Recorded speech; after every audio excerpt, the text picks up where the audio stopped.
Eleanor Wade was no stranger to hardship.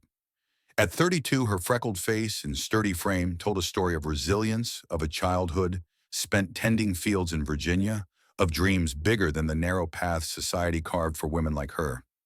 She wasn't beautiful by the standards of the day, no delicate waist or porcelain skin, but her hazel eyes burned with a fire that refused to dim. She had come to Willow Creek, a fledgling town nestled in the emerald folds of Oregon's mountains, to meet Thomas Harrow, a man who'd written her letters filled with promises of a shared life. A marriage arranged through ink and hope, born from necessity after her family's farm failed. But as she stood in the town square, the late summer sun casting long shadows across the wooden storefronts, Thomas's words from that morning echoed like a slap. I expected someone different. I'm sorry, Miss Wade, but this won't do. The rejection stung worse than the dust in her eyes. Thomas, with his pressed suit and dismissive glance, had judged her before she'd spoken a word. Too plain, too tall, too unladylike, his eyes had said. She clutched her worn carpet bag, her only possessions, a few dresses, a Bible, and the dreams she'd dared to nurture. Around her, Willow Creek buzzed with life, the clatter of a blacksmith's hammer, the laughter of children chasing a hoop, the scent of pine and fresh-baked bread mingling in the air. But Eleanor felt like a ghost, unseen, unwanted. She might have turned back, boarded the next stagecoach east, but something in her refused to break. I didn't come this far to run, she thought, squaring her shoulders. She'd heard of a boarding house run by a woman named Doña Rufina, a kind-hearted widow who took in travelers. With no money for a return trip and no home to return to, Eleanor set off down the dirt road, her heart pounding with defiance. The mountains loomed in the distance, their peaks kissed by clouds whispering of new beginnings. At the boarding house, Doña Rufina greeted her with a warm smile and eyes that saw more than Eleanor expected. You've got strength in you. Girl, Rufina said, her voice thick with a Spanish lilt. This town's tough, but it's got room for those who fight for their place. Over a supper of cornbread and stew, Rufina shared stories of Willow Creek, a town of dreamers and outcasts where the land was as wild as the hearts that tamed it. Eleanor listened, her resolve hardening. She'd make a life here with or without Thomas Harrow. As night fell, Eleanor sat by her window, the cool breeze carrying the scent of cedar and the distant howl of a coyote. She traced the edges of Thomas's letter, now crumpled in her pocket. He doesn't get to decide my worth, she vowed. Tomorrow she'd explore the town, find work, and carve out a place for herself. But as she gazed at the stars, a flicker of doubt crept in. Could a woman like her, plain stubborn and scarred by rejection, find love in a place like this? Or was she destined to walk alone? The question lingered like the moonlight on her face, soft and unanswered. Eleanor didn't know it yet, but across town a man named Caleb Marsh was mending a fence under the same stars, his own heart carrying its own quiet wounds. A farmer and widower, Caleb had seen enough of life's hardships to know that true beauty lay not in appearances, but in the courage to keep going. Their paths hadn't crossed, but the winds of Willow Creek were already stirring, ready to weave their stories together. Eleanor woke to the scent of fresh coffee and the distant crow of a rooster, the boarding house alive with the quiet hum of morning. She'd barely slept, her mind tangled with Thomas's rejection and the uncertainty of what lay ahead. Yet as she splashed cold water on her face and braided her chestnut hair, a spark of defiance flared. I'm not here to beg for anyone's approval, she told herself, smoothing her worn calico dress. Today she'd find work a purpose, a reason to stay in Willow Creek. The town square was a bustle of activity as Eleanor stepped out, her boots crunching on gravel. Merchants called out their wares, fresh apples, bolts of cloth, tin pans gleaming in the sun. The air carried the tang of wood smoke and the sweet decay of autumn leaves. She scanned the storefronts, her heart lifting at the sight of a small sign, help wanted seamstress or laborer, inquire at Miller's General Store. Sewing wasn't her strength, but she'd mended enough farm clothes to know her way around a needle. With a deep breath, she pushed open the store's door, the bell jingling above her. Mr. Miller, a wiry man with spectacles perched on his nose, eyed her skeptically. You're the new girl, ain't you? The one Harrow sent packing. The words stung, but Eleanor held his gaze. I'm Eleanor Wade, and I'm here for the job. I work hard and learn fast. Her voice was steady, though her hands trembled slightly. Miller grunted unimpressed but handed her a basket of linens to mend as a test. Show me what you can do by noon. As she sat in the corner of the store needle, flashing through fabric, Eleanor overheard whispers. Two women, their bonnets bobbing, gossiped about her arrival. Too plain for Harrow, one sniffed. Poor thing coming all this way for nothing, the other sighed. Eleanor's cheeks burned, but she kept her head down, her stitches precise. Let them talk. I'll prove them wrong. It was then she noticed him, a man unloading crates at the back of the store. Caleb Marsh was broad-shouldered, his flannel shirt rolled up to reveal forearms tanned by the sun. His dark hair fell across his brow, and his eyes, when they met hers, held a quiet kindness. Need a hand with those? He asked, nodding at the pile of linens. Surprised, Eleanor shook her head. I've got it, but thank you. He smiled, a small, genuine curve of his lips, and returned to his work. Something about his presence felt steady, like the oak trees lining the river. At noon, Miller inspected her work, his eyebrows rising. Not bad, Miss Wade. You're hired part-time for now. $3 a week. It wasn't much, but it was a start. As she left the store, her heart lighter, she nearly bumped into Caleb. Heard you got the job, he said, tipping his hat. Welcome to Willow Creek. His voice was warm, but there was a shadow in his eyes, a hint of a story untold. Before she could respond, a woman's voice cut through the air, sharp, lilting, and laced with familiarity. Caleb Marsh, still hauling crates like a common laborer.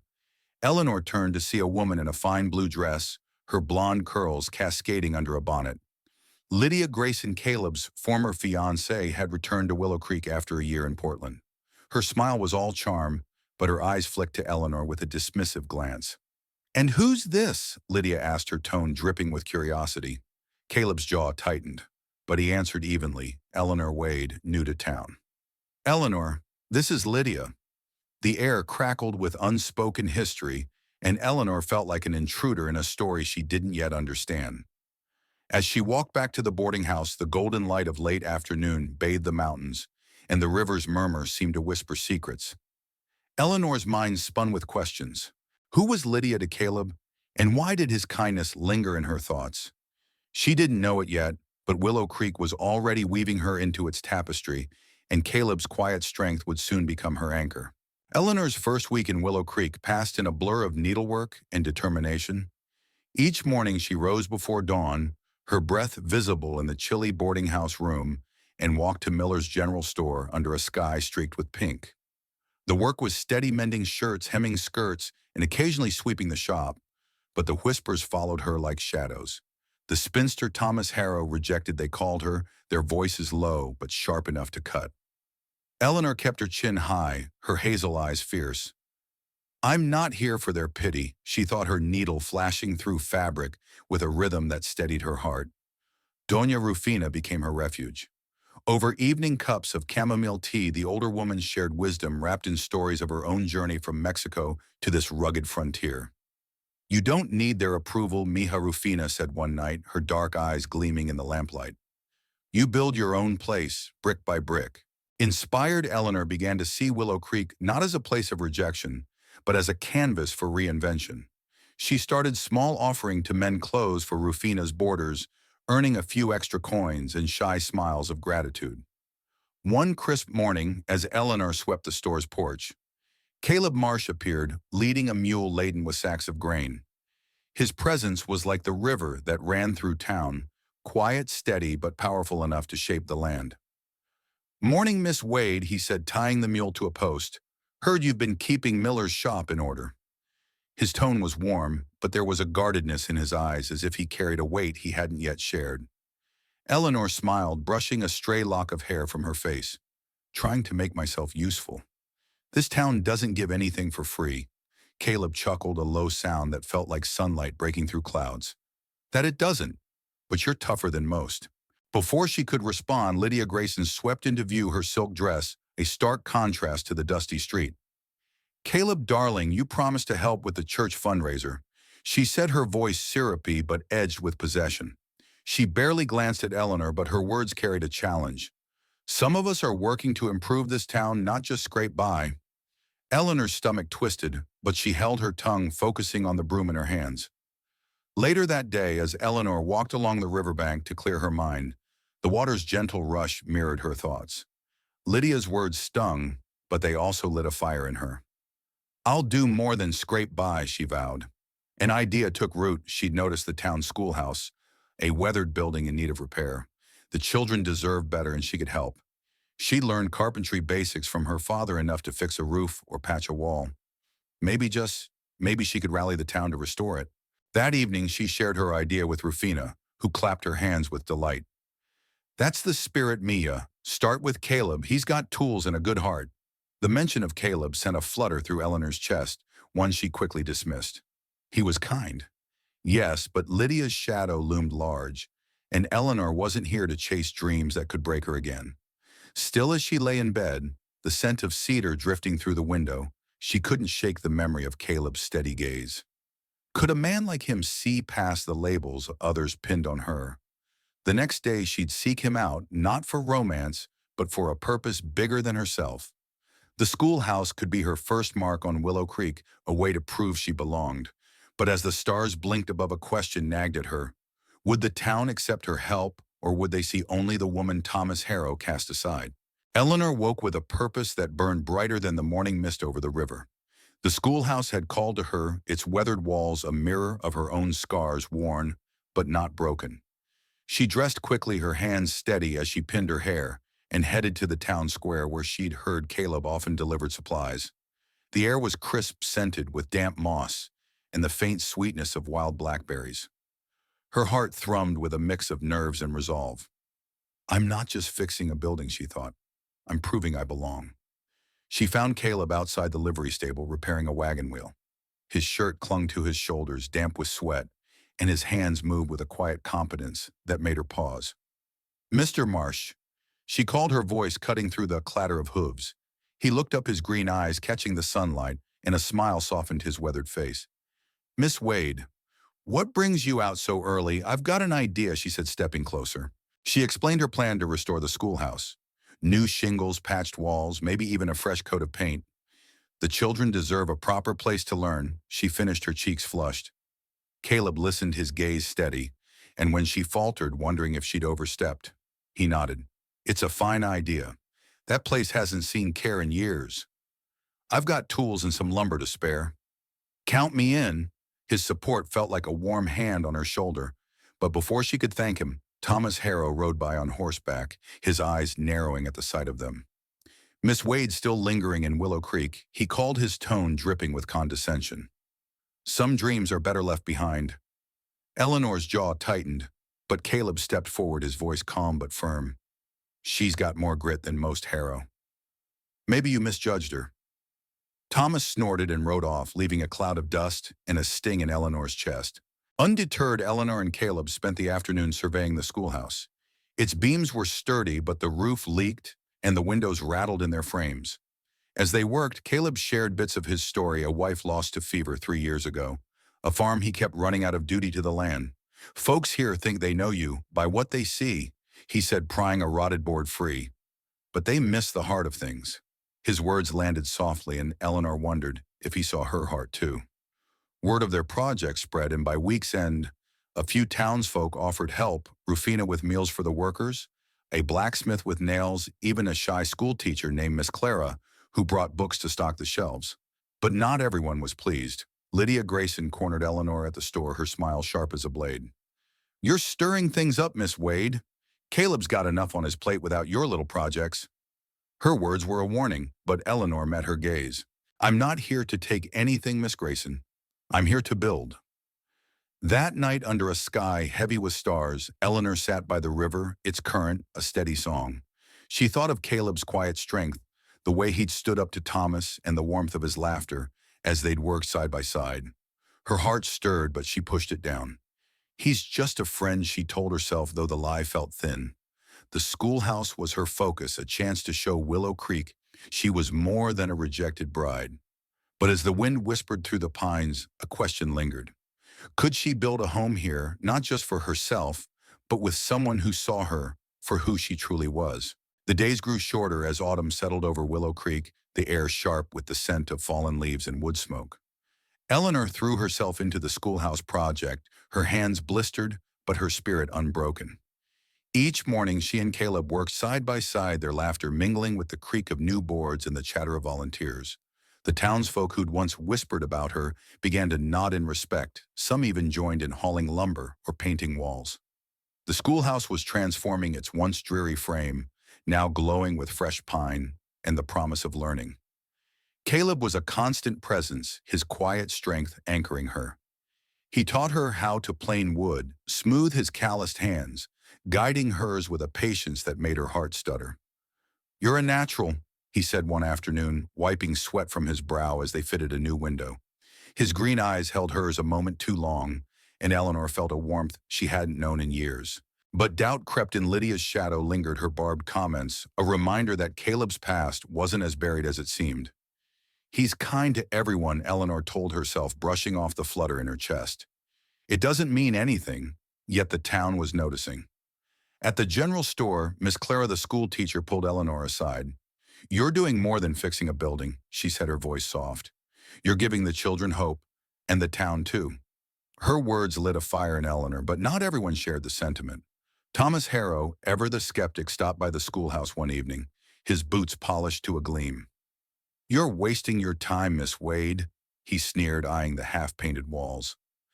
"This town doesn't need your charity." Eleanor's temper flared, but before she could retort, Caleb stepped forward, his voice low but steely. "It's not charity, Harrow.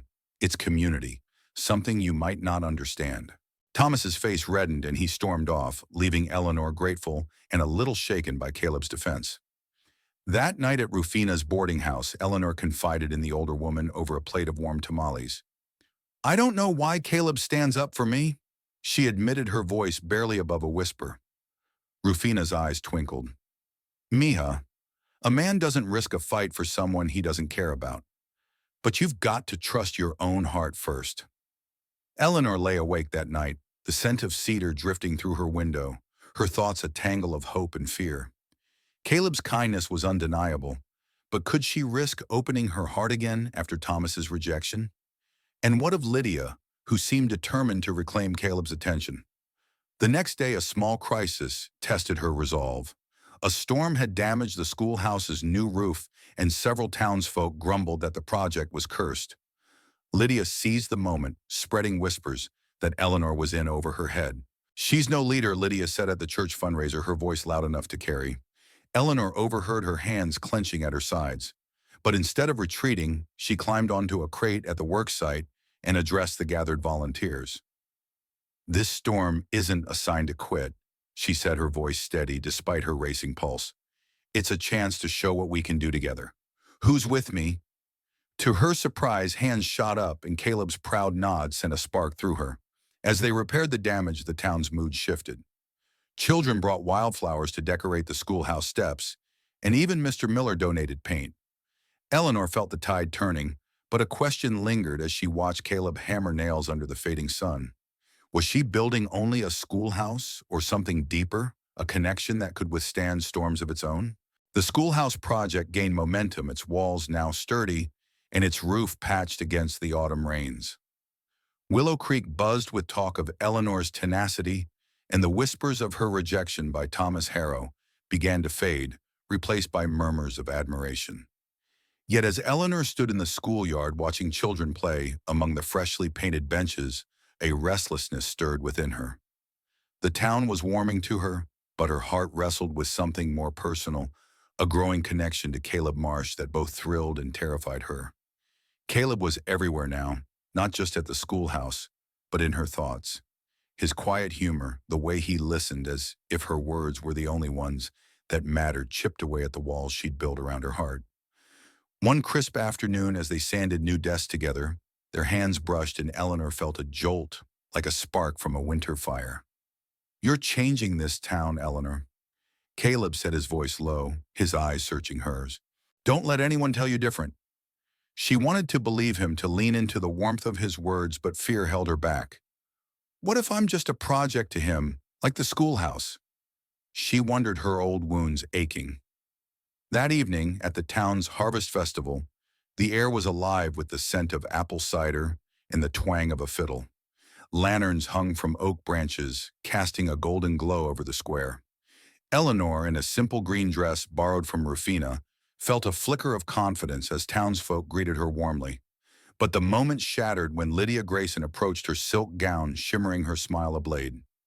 "Caleb, you owe me a dance," she said, looping her arm through his with a possessiveness that made Eleanor's stomach twist. Caleb hesitated, his eyes flickering to Eleanor, but Lydia pulled him toward the dance floor, leaving Eleanor alone with her doubts. She retreated to the edge of the square, the river's murmur a quiet comfort. Rufina found her there, her shawl wrapped tight against the chill. "Don't let that girl dim your light, Misha," Rufina said, her voice firm. "Caleb's past with her is just that past, but you've got to decide what you want." Eleanor nodded, but Lydia's laughter, bright and sharp across the square, felt like a reminder of everything she wasn't polished, delicate, desired. Later, as the festival wound down, Caleb sought her out, his breath visible in the cool night air. "You didn't dance," he said, his tone gentle but probing. Eleanor shrugged, avoiding his gaze. "Not much for dancing. Besides, you seemed occupied." The words slipped out sharper than she intended, and Caleb's brow furrowed. "Lydia's an old chapter, Eleanor," he said quietly. "She left me when I had nothing but a broken heart and a failing farm. You're different. You build things up, not tear them down." His honesty disarmed her, and for a moment she saw the man behind the strength, a widower who'd loved and lost, yet still chose to see her. As they walked back to the boarding house, the stars bright above the mountains, Eleanor felt a shift. Caleb's words had planted a seed, one that whispered of trust, of possibility. But Lydia's presence was a storm cloud on the horizon, and Eleanor knew the woman wouldn't let go easily. Tomorrow they'd finish the schoolhouse's interior, and the town planned a grand opening. It was a chance to cement her place in Willow Creek, but also a stage for tensions to flare. Could she face Lydia's schemes and her own fears, or would the past keep her from the future she was beginning to imagine? The day of the schoolhouse opening arrived, and Willow Creek buzzed with anticipation. The air was thick with the scent of cedar and wildflowers arranged in jars by the children who now raced around the yard, their laughter a melody Eleanor hadn't realized she'd been longing to hear. She stood in the doorway, her hands smoothing her best dress, a simple cotton frock with a sprig of lavender tucked into her braid. The town had come together, their hands and hearts evident in every polished desk and mended window. Yet as Eleanor surveyed the crowd gathering for the ceremony, a knot of nerves tightened in her chest. This was her moment to shine, but Lydia Grayson's presence, like a storm brewing over the mountains, threatened to cast a shadow. Caleb was there, of course, his flannel shirt traded for a clean vest, his eyes finding hers with a warmth that steadied her. "You did this, Eleanor," he said, handing her a ribbon to cut for the opening. "Don't let anyone take it from you." His words were a lifeline, but before she could respond, Lydia swept forward, her voice carrying over the crowd. "What a charming little project," she said, her smile sharp. "Though I wonder if Miss Wade's talents are better suited to simpler tasks." A few townsfolk chuckled, and Eleanor's cheeks burned. She opened her mouth to retort, but Miss Clara, the schoolteacher, stepped forward, her voice clear. "This schoolhouse is a gift to our children, thanks to Eleanor's vision. Let's celebrate that." The crowd clapped, and Eleanor's heart swelled as she cut the ribbon, the children cheering. The ceremony was a success. Rufina served cornbread and cider, and Mr. Miller even donated a new chalkboard. But Lydia wasn't done. As the crowd dispersed, she cornered Eleanor near the schoolhouse steps, her voice low.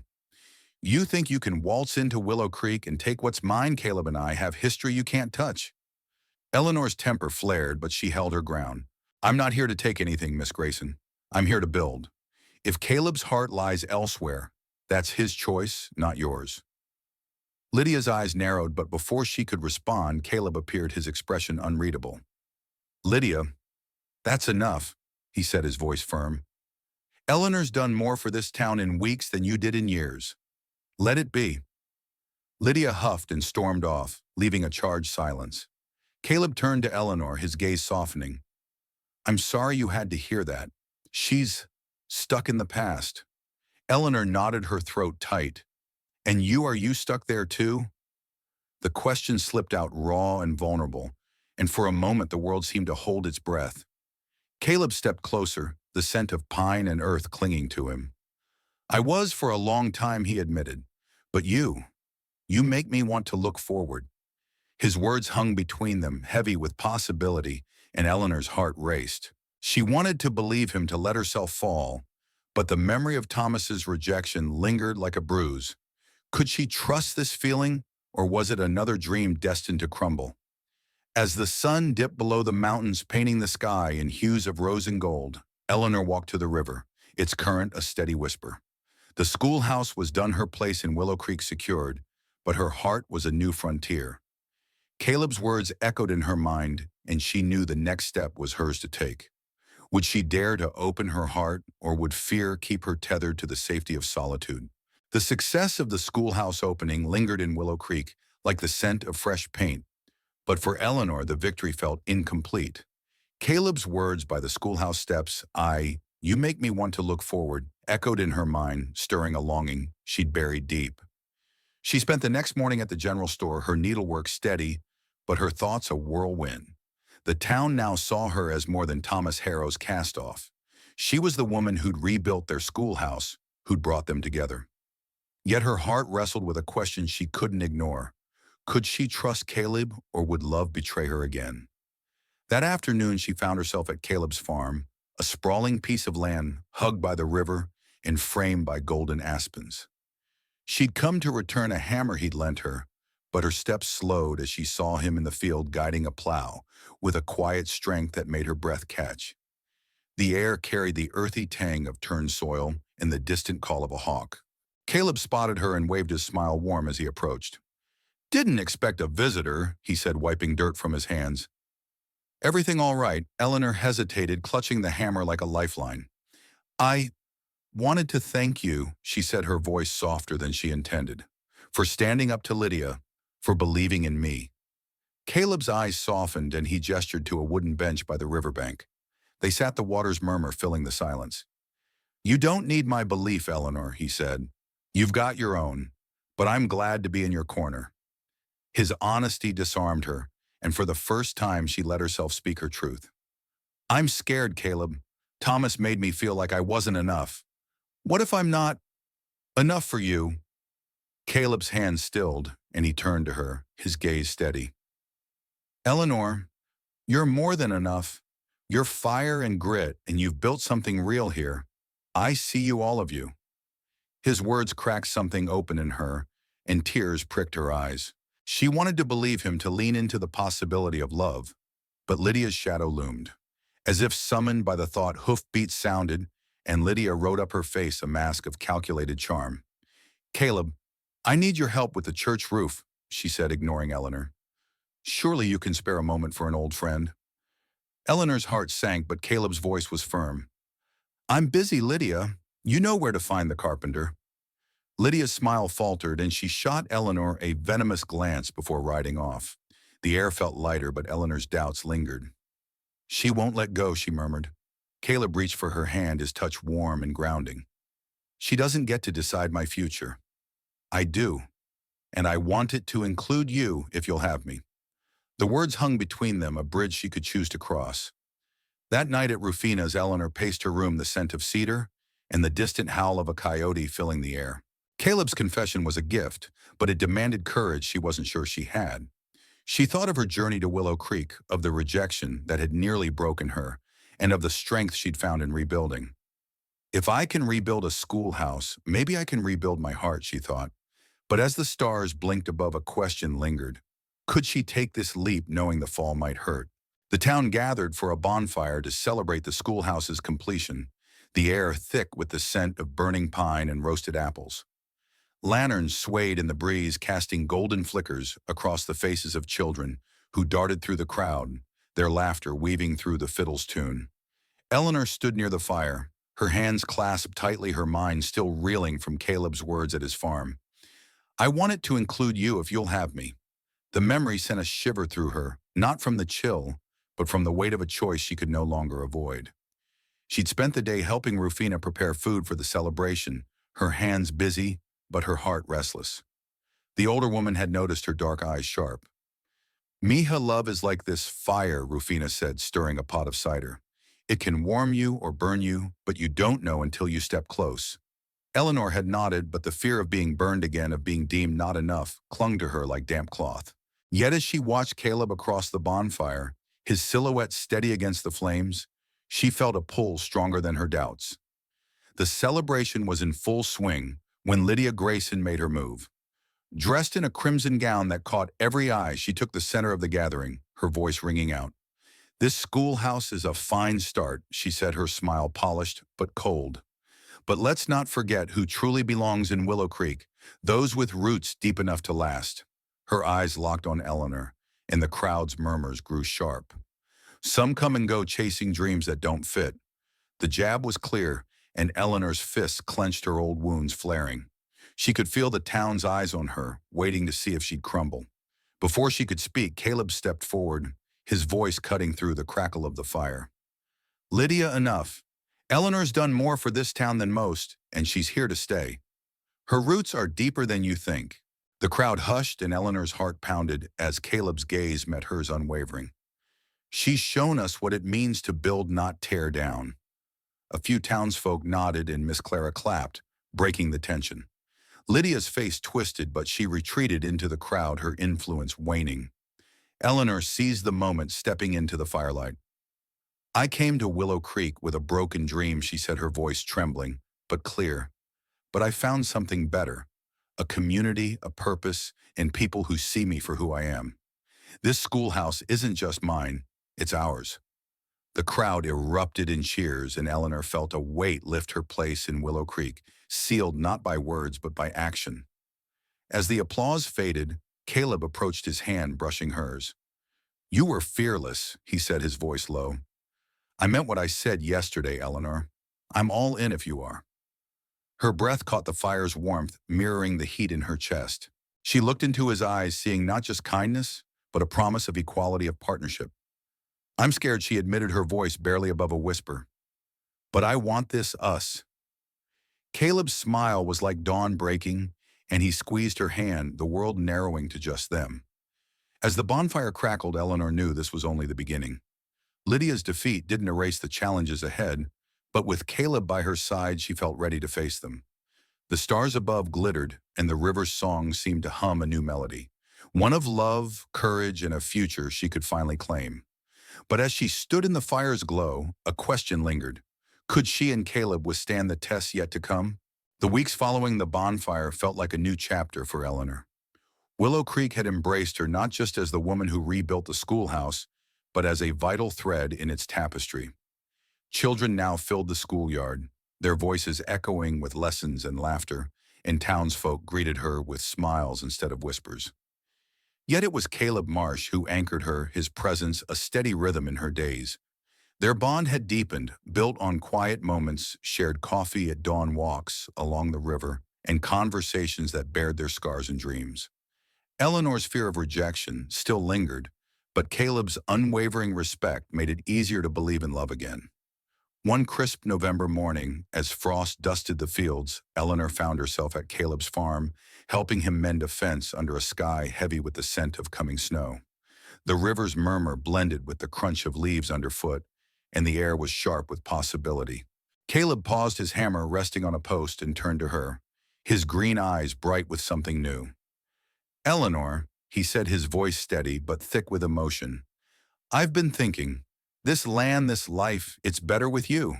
Will you stay not just in Willow Creek, but with me, as my wife?" The question stole her breath, and for a moment the world stilled, the river, the wind, even her own heartbeat. She thought of Thomas Harrow's cold dismissal, of Lydia's venom, of the long road that had brought her here. Then she looked at Caleb, his hands rough from work, his heart open despite his own losses. "Yes," she whispered, her voice breaking into a smile. "Yes, Caleb, I will." He pulled her close, his arms warm against the morning chill, and the river seemed to sing their joy. Their engagement sparked a new energy in Willow Creek. Rufina organized a community feast, her tamales and laughter filling the boarding house.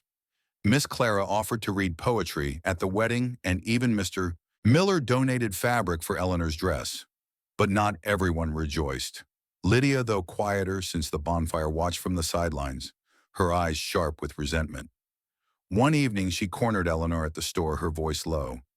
"You think you've won, but you'll never belong here like I do. Eleanor met her gaze, her voice calm but firm. I belong where I'm loved, Lydia, and I'm loved here. For the first time, Lydia had no retort, and Eleanor walked away, her heart lighter than ever. The wedding came in December under a sky dusted with snowflakes. The schoolhouse, now a symbol of their shared triumph, hosted the ceremony.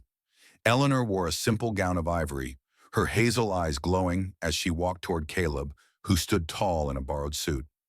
The town gathered their cheers, a testament to the community they'd built together. As they exchanged vows promising partnership and respect, Eleanor felt her past dissolve, replaced by a future she'd never dared imagine. Their legacy grew beyond their love. Caleb and Eleanor expanded the schoolhouse, adding a library where anyone could borrow books. They worked side by side, their farm and home a haven for those seeking a fresh start. Willow Creek thrived, its spirit lifted by their example of resilience and unity. As Eleanor stood by the river one spring evening, Caleb's hand in hers, the mountains aglow with new life, she knew she'd found her place not just in Willow Creek, but in a love that saw her for all she was. You've followed Eleanor's journey to this heartfelt end. Share your thoughts with the keyword roots in the comments and tell us which moment moved you most. Like, share, and subscribe to join us for more stories of love and resilience. Check out similar tales in the description below.